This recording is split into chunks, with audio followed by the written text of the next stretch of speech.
दिव्यहाला मधोद्वेल हेलाल सच्चक्षुरान्दोलन श्री समाक्षिप्त कर्णैक नीलोत्पले पूरिताशेष लोकाभिवाञ्छाफले श्रीफले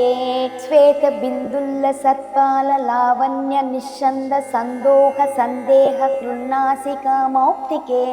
सर्व विश्वात्मिके कालिके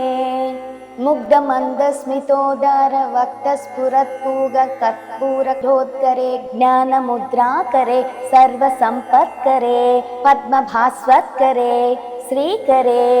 कुंद पुष्पद्युति स्निग्ध दंतावली निर्मलालोल कल्लोल सम्मेलन स्मेर शोणाधरे चारु वीणाधरे पंक्वबिंबाधरे सुललित नव यौवनारंभ चंद्रोदयोद्वेल लावण्य दुग्धार्णवाविर्भवत्कंबु बिंबोक वृत्कंधरे सत्कला मंदिरे मंदरे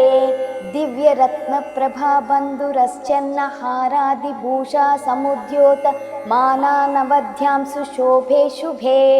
रत्न केयूर रश्मिच्चटा पल्लव प्रोल्लसद्रोल्लता राजिते योगिभिः पूजिते विश्व दिग्मंडल व्याप्ति माणिक्य तेजस्फुरत् कंकणालंकृते विभ्रमालंकृते साधकै सत्कृते वासरारंभ वेला समुजृंभमानारविंद प्रतिद्वंद्वि पाणिद्वये संततोद्योध्यये अद्वये दिव्य रत्नोर्मिका दीतिति सोम संध्यायमानांगुली पल्लवोज्ज्वन्न केन्दु प्रभा मंडले सन्नता कंडले चित्प्रभा मंडले प्रोल्लसत् कुंडले